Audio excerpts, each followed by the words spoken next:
కష్టపడి చదువుతున్నాడు అయితే క్లాస్ రూమ్ లో ఏడో కన్నీరు కాచు. నా దేవా, నేను నిలబడకపోతే నా తల్లిదండ్రులు, నా ఇంటి వారు బ్రతకట కష్టం ప్రభు. వాళ్ళని పోషించుకోవాలి.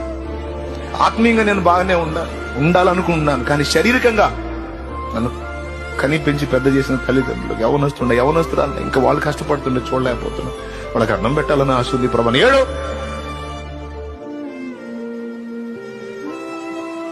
వరుస విజయాలు నీకు. నువ్వు ఏది చేసినా కార్యం సఫలమయ్యేటట్టు నీ కన్నీరు ఉండాలి.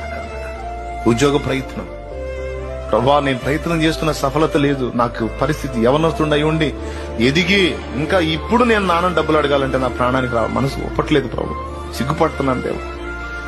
ఇప్పటికి చెట్టంత ఎదిగి నా చేతిలో డబ్బులు నాన్న చేతికి ఇవ్వాల్సింది, నాన్న దగ్గర నేను ఖర్చులకి డబ్బులు అడగాలంటే సిగ్గుగా ఉంది ప్రభు అని. ఏడు